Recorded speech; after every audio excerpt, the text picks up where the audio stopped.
ça matière, ça dragon. Naza la image. Vous aurez les images. Vous aurez les images de. Il y a Corona. Ça j'en ai. Dragon, ça n'a pas colo. On m'a dans l'espace. Il n'a pas de ça, matière contre ma patate.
Que l'éternel Dieu a la Nzambe na biso, favorable que cette communication est analysée par l'Esprit Saint parce qu'il est dans la capacité de si on a guidé la dépense comme ça pour l'anda à beau bazar malade nous allons partager et nous allons vraiment béni par rapport à message pour à travers Bisobi na Bibo na biso. Merci beaucoup hein, pour s'abonner massivement la vidéo que vous avez massivement.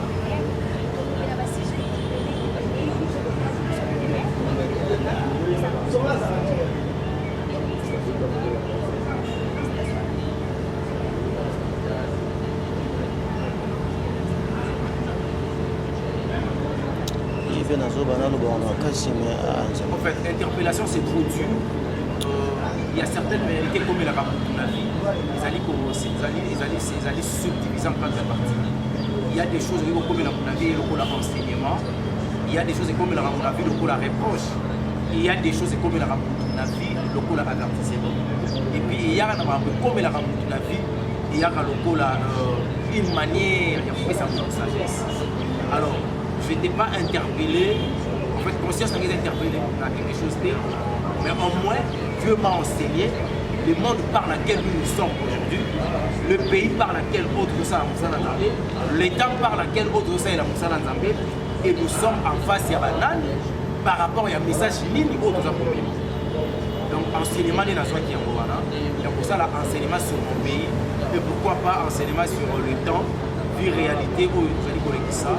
Parce qu'il faut m'inviter à envoyer l'Église de Dieu pour dire n'importe quoi, parler au nom et à mettre la mission qui est le Christ. Mais bango bazo ça n'importe quoi c'est principal. N'importe quoi Christ. Quand vous voyez qu'on dénoncer que vous dévoiler, les deux vous comprendre si vous va battre la Christ au bazala qui va.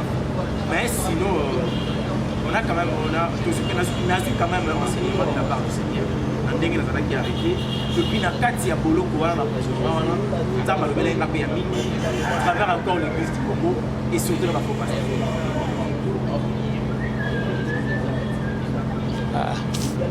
Attends mon ça qui est un manque à Bassan Nzambe d'ici mois de juin sur mois de décembre. Na mona l'église église na yeba photo ya munene et puis batie na cercle ya chocolat pour faire la sapo. Et à part ya ngoza sur la pasteur moko ça la nguma makambo na ye ya yoka ezobima ntango bakamuna ekobima ya kozwa responsabilité opesa soka paster mosusu d'ici mois de septembre.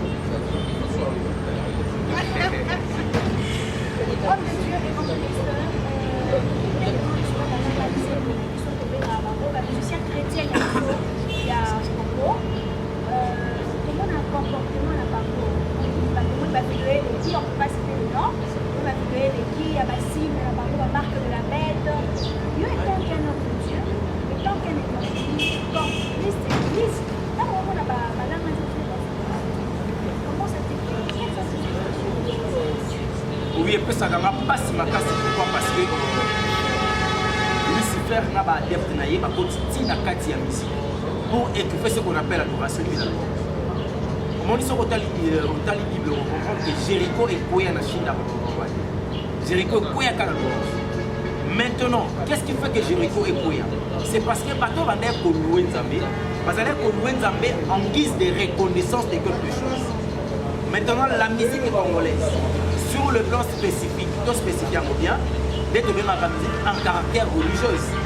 Je te dis, quand on parle de la musique religieuse, la musique est composée de trois choses. Nous avons ce qu'on appelle le texte. La mélodie par laquelle vous allez utiliser et ensuite l'esprit qui accompagne la musique. Maintenant, si on va dire que un texte chrétien, la musique chrétienne, au monde il y a un sujet d'adoration. Ils allaient sujet, il y a se lamenter par exemple. Et puis ils allaient sujet, il y a répondre aux bateaux, parce qu'on a conflit, on va répondre d'une manière artistique. Balandikati awa, bakainga kati, babokinga, bazoyisinga boye, balukati na molili, batulinga mbeli na lisu, boye na boye. Ce sont de messages au niveau de la maison. Or, à travers la musique, nous avons la possibilité d'évangéliser à travers la musique. Mais dans la musique chrétienne, aujourd'hui, actuellement, il n'y a pas l'évangélisation. Et aujourd'hui, il n'y a pas l'adoration. Adoration, ce n'est pas papa les molotes, c'est ce que je peux dire. Parce que Wouta Moussant du molote, à Zomba qui n'a trop les atata, Pembeni atata, on a dit comment on appelle des Noé, ou à Salaka Alliance Nantambé. Après, c'est Nekonanga Michel Bakenda, que je salue à passant. Azoa qui tel aux hommes en acte d'adoration pour adorer Dieu, pour remercier l'Éternel. Le pasteur Atoms. Oui, Atoms aussi, le pasteur Atoms aussi. Lui aussi, il a travaillé. Et puis, sauf que. Non, 1 plus égale R, ils ont travaillé dans la DH modèle, c'est Céline Dion. C'est là où je commence un peu. Mais rien ne pas Céline Dion. Et puis, sous l'inspiration, avec Céline Dion. C'est Céline Dion, ce qui n'a. Or, Céline Dion, sous l'inspiration, c'est la sirène des eaux. Si on y a inspiration, il y a côté mais un individu a utiliser sirène des eaux. Sort la musique en ta maison. Homme de Dieu, on peut modèle, mais aux yeux modèle. Moi, je préfère que je la moitié, je la bâtie. Mais aux yeux modèle, je la c'est toujours mauvais. Ancien Testament et le Nouveau Testament peut utiliser mon expression, on a soit ancienne alliance, soit nouvelle alliance. L'ancienne alliance, ça signifie document de référence. On se réfère à la manière dont Dieu utilisait Abraham, Dieu utilisait Noé, Dieu utilisait Jacob, Dieu utilisait Moïse et le prophète Élie. Mais le Nouveau Testament, Christ est venu comme notre modèle. On se réfère qu'en Jésus-Christ, pas aux hommes. Car tout homme est faillible. Je pourrais peut-être avoir un modèle comme Moloto. Oui, c'est bon. Parce que nous avons Moloto. Il y a même royaume. Maintenant, la personne où il y a un modèle, il y a un royaume. Vous allez appartenir à la nation mon côté. Il faut retenir que nous avons trois sortes de nations. On doit reconnaître. Nous avons la nation juive. Il y a un éternel dit à la caca Abraham que je déférais le père de la nation. À travers Abraham de la nation juive, il a fallu qu'on appelle ça la constitution, appelle ça le désert. À travers le législateur qui est Moïse. Tu comprends? Et nous avons ce qu'on appelle la nation païenne. Le roi de la nation païenne, c'est Lucifer lui-même. Avec Badir Tenaïnion sur Céline Dion et les autres. Yango Moni qui a adoré Bango. Baza a adoré le royaume de Bango. Pour ça, Makambo, ils allaient conformément au royaume de Bango. Et nous maintenant, tant que Christ est venu, les Israélites ont refusé Jésus. Jésus a créé encore une nation qu'on appelle la nation chrétienne. Il nous a légué ce qu'on appelle la Bible comme la constitution de la République. Donc je dois me conformer, je dois me conforter, comment préciser, il y a qu'au vivre conformément, il y a le royaume Nanga. Et le maître Nanga, notre modèle, c'est Jésus-Christ. Alors, ceux qui n'ont pas mis qu'au soit, nous devons avoir une nation païenne, même pas une nation juive. Il y a une nation païenne, s'il vous plaît. Nous soyons modèle chrétien. Yebisanga. Nazam Wapi. Donc, l'identité spirituelle est communauté. Donc, ma soeur doit revenir dans ma parole à Christ parce que Christ a lobby. Azan a prostaté mon baba pour faire ma bénaïe. Nzamba lingi batu ya mabe, maboine mabeza katia batu. Voilà pourquoi nous avons dit biso bailong à l'oko la sentinelle. Ce qui te yo qui kanga na portail. To kengali to moni mouibe azakoya, to alerter ma colonda que le moment est arrivé au tellement parce que ma beza koya. Et oya koyoka yoki, oya pas bobo ya koyoka, a on a la surprise. Aux hommes. Il semble-t-il que Bouta Banda Banda musique, c'est en 2018. Né à Banda Koubeta musique en Zambie. Après 2018, Azaki désorienté. Donc tout ce qu'il a chanté après 2018, 2019, 2020, je te dis, si Manamo est accompagné par mauvais esprit. Il semble-t-il qu'il a tigé parce que Molimo semble interpellé et il a eu la conscience de ne pas continuer. Et Azo, c'est là jusqu'à nouvel ordre. Molimo est Saye pour avoir la capacité de reprendre sa message de la part du Seigneur. Donc il s'est repenti de ma bégo et à Salaki. C'est là où nous avons qu'il va fleur et puis nous avons soutenir Yenzamba Sala Mbolu. Donc on a Nzamba Zanzambé à Yebi Contest comme il s'amour en aïe. Parce que là, on a Nzamba Zambé de Bassan Bazam. Et quand on s'ouvre ça, le roi Baken n'a pas faux et va se baliser sous l'Iban. Tu vois un peu ce que ça fait. Moi, parce que là, j'ai un nerf, il y a moi. Très mal. Homme de Dieu, quand tu es en langue, parce que quand tu parles la langue, tu pries avec Dieu. Comment on peut parler ceux qui nous doivent parler en langue, c'est mauvais. Il faudra d'abord interroger ce qu'on appelle l'acte des apôtres, le jour par laquelle Molimo Sante a quitté la Pentecôte. Quelle a été la mission de Molimo Sante par rapport à parler à langue? C'était la cible par laquelle il fallait qu'il va comprendre que maintenant nous avons reçu l'Esprit de Dieu. Et quand la personne prie en langue, ça signifie c'est une personne qui a commis à prier en esprit. Bon, quand vous chantez la musique en langue, soit à travers la musique, Molly moyen qu'on saisir du nom. Message que vous allez vous communiquer en parlant en langue, c'est quoi? Parce que dans la musique, il faut communiquer. Tu te communiques avec qui et pourquoi? Quand l'interprète de la langue n'est pas là, mais il faut quand même c'est ce que dit la parole de l'Internet. Parce que nous avons interprété la langue à Zati. Si vous avez dit que net pasteur non aloka a comité niveau abimisi na bêtise na monoko kola par la langue abandi kende kuna somba awa yaka awa raka kantu après attaque bêtise est biblique. Pourquoi? Parce que il voulait impressionner les enfants de Dieu que à travers la prière et la langue les hommes pour ça et la langue. Non, c'est faux. Donc spécifier Nzambete, Nzamba le multisystème s'il vous plaît. Net ngai non on a parlé pour la langue. Ngolwa ne yaki. Et puis la paix ça Nzambe merci pourquoi? Parce que conformément à sa parole. Comme il n'est pas un fils de l'homme, pour se repentir dans Maroubanaï, au moins sur les 5 ans, Matthieu chapitre 7, verset 7, c'est le verset. Son enseignement, Moutawanga, Moutawabo, Moutawabi, Langanayo, Malousenga. La bandit verset au Nayo, Mokosenga, le Vope Samba. Au moins, qu'il a appelé ça.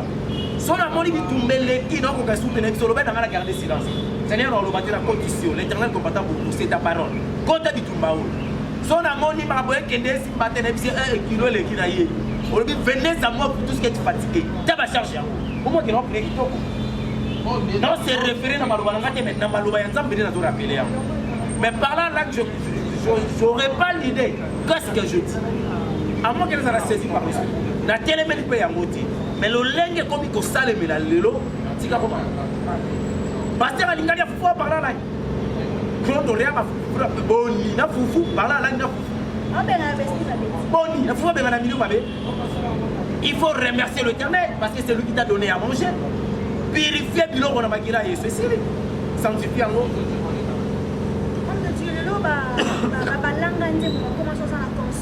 Est-ce que ça a permis à Simba Batunanitou à sa l'imposition de main?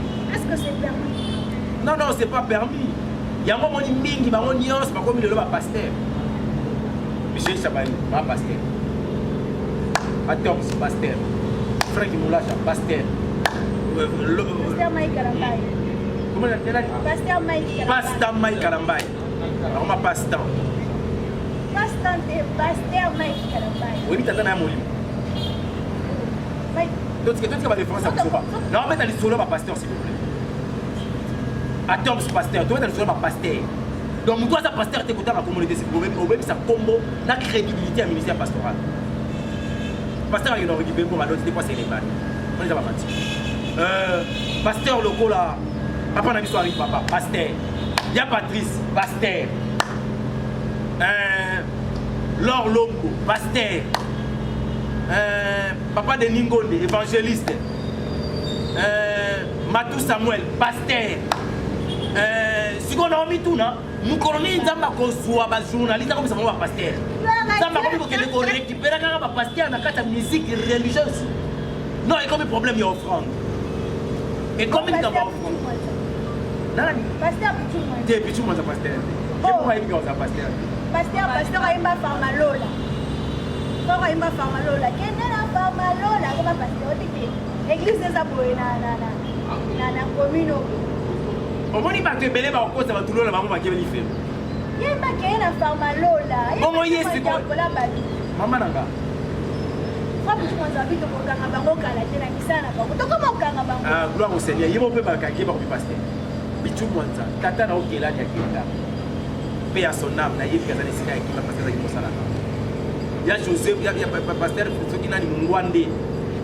Tata na Mongolini. Si on a besoin de faire bango la carte évangélisation à travers la musique. Ministère évangélique est abouqué. Donc biso ba évangéliste, il faut na nous évangéliser ba pasteur.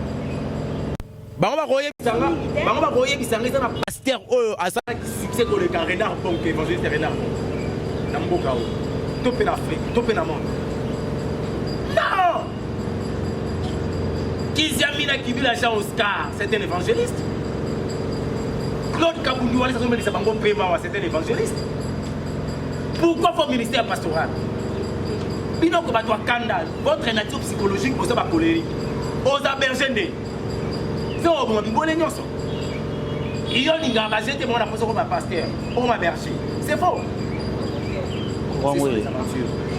Parce que la droit au chat m'a beaucoup côté, bah va passer la pour la La Bible nous dit que beaucoup sont appelés, mais peu sont élus. Ce qu'on appelle, nous sommes dans Kanda. Jésus avait combien de disciples et combien des apôtres? 72 disciples et 12 apôtres élus.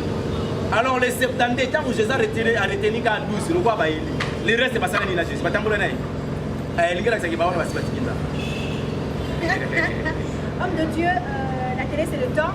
Quand vous l'êtes au Somona et puis il est au coronavirus. Nous sommes. Non, on a signé depuis l'émission avant qu'on a arrêté. Le coronavirus, les amis, annonce.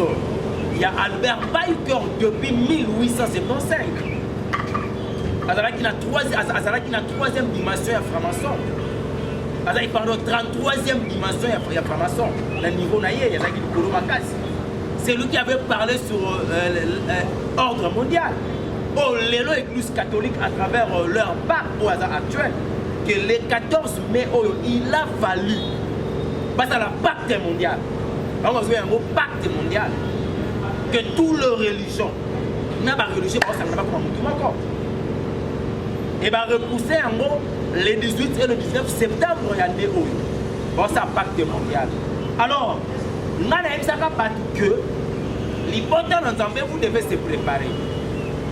Vu la réalité, la relation diplomatique de pays, il n'y aura aucun pays sur la terre. A aussi Mamando qui a côté le militaire et guerre ébadée, c'est la 3e guerre mondiale. C'est faux. Il y aura des choses qui injecter. Forme Moussous, la guerre mondiale, 3e guerre mondiale. Il y a ce qu'on appelle l'épidémie coronavirus. Il y a parce que mission na bango eza nini ndenge bazosala yango boye déjà na Dubaï soki babenga lopesa bato bavaccin et surtout le noir bapesa vaccin vaccin au cachet. Il s'agit de quel cachet? Ma nièce à moi m'a appelé aujourd'hui. Je ne sais pas donc comme la fin du monde comment mais elle se prépare toi parce que le maître est là un jour à bête à la trompette à sa civière pas à côté il y a rabé et ça peut donner un problème. Il ne faut pas avoir peur, il y a un cachet parce que vous avez un signe, il y a un pacte, pardon, il y a un pacte satanique, il y a un pacte pour la vie. Et maintenant, c'est la place où il y a la carte. Il y a déjà pyramide. Tu peux imaginer. Et maintenant, nous ça va passer sur le vaccin, nous avons un peuple congolais aujourd'hui, sur la terre. Ici, nous sommes soit mis de Konanga. Évitez qu'on soit vacciné, soit disant un coronavirus, même dans le analyse. À le ministère de la santé, lobby de l'Union européenne. Ce sont des choses purement sataniques. Lucifer a créé la 3e guerre mondiale. C'était hier à 8h. Coronavirus a maté un dragon. Dans sa image. Vous aurez les images. Vous aurez les images de. Il y a coronavirus. Dragon, ça n'a pas colo. On m'a dans l'espace. Il n'a pas de Et bah chinois bango ba lobi ke corona yona atiki siko babele na biso. Azongi na mapata. Et outi na kata samba. Effectivement azongi na mapata te. On a toujours expliqué les 5 mondes sataniques que le monde cosmique est le seul monde où est une épidémie. Azongi na monde cosmique. N'est ne comprend pas entre ciel et terre parce qu'on n'a pas d'espace vide dans le monde cosmique. Pas qu'on n'a pas de vérité. Vous en monde. Alors, Azongi Kuna, il a accompli sa mission. Coronavirus Tamboro. Je dirais aux chrétiens, partout dans le monde, il ne faut pas avoir peur, il y a coronavirus.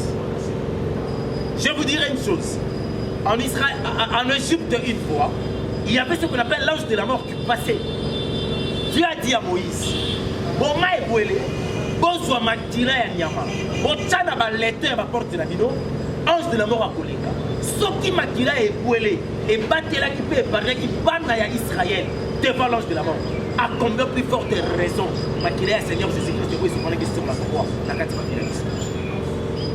Bazo ma tiré, c'est pas ça.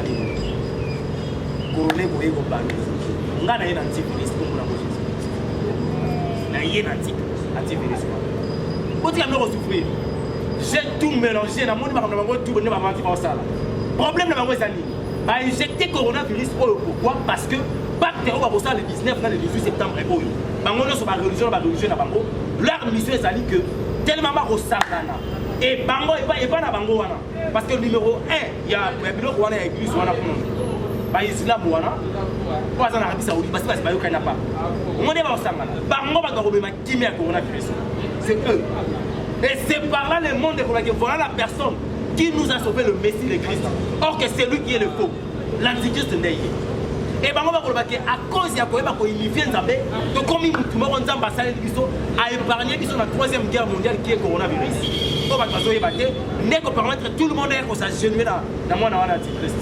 Mais je demanderai aux chrétiens que heureusement le christianisme n'est pas une religion. Mais le christianisme c'est une vie. Parce que bien qui va y coller à Jésus, que bah oh bah ça va chrétien par rapport à marche sur la terre. Et ça qui conformément mettre la parole qui est le Christ. Voilà pourquoi nous les chrétiens, Toroki en aucun jour qu'on s'agenouille devant l'antichrist. En aucun jour Toroki qu'on s'engage na pagan ou en agnos. Bah tout basé la nationalité païenne, leur nation est païenne. Et puis, leur nation, ils allaient dirigée par Maître Nabango Lucifer.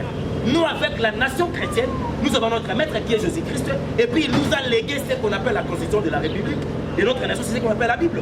Je dois me référer et me conformer à la parole de l'Éternel qui est ma constitution. Donc, coronavirus, et il y a juste pour avoir accompli une mission à Nabango. Et les chrétiens ne vont pas gâter. Dès que Makila est brûlé, ils ne sont pas qui vont en Israël, dans l'Égypte. Parce que Makila dans les temps, il y a contre ange de la mort. Il y a un pharaon. Si vous avez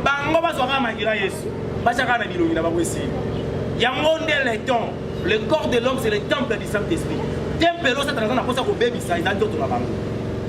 J'étais très déçu hier, l'État-Unis congolais m'a profité le coronavirus. Et quand on m'a appelé, c'est un papier long à congolais m'a profité le coronavirus, les États-Unis. Moi, je suis désolé. Pourquoi vous commissaire qui message coronavirus, c'est comme ma congolais? Congolais se retrouver dans le territoire Oyo, na Katia temple na Capernaum, là où Jésus-Christ dormait, na Israël, na temple à Salomon, car derrière RDC s'est dessiné, na Katakaro, un pays prophétique, et ben on va tellement demander. Comment la reprendre ma rampe? Ce sont des bêtises. Évangéliste. Dans mon monde dans le lobe, on tombe coronavirus épidémie. Et on a pas chrétien. Parce que tout le monde va suivre une zéla et on ne va pas faire. C'est pas quoi ça une zéla. Est-ce que tu sais maman nanga, nga na bisa ba tukiro pasteur wa na premier avec a. Asa aventurier. Na combien la justice. Nessa mon pasteur moi ça la raza na justice, ana limité a PD. Bakangi senga. Et ba tira ngem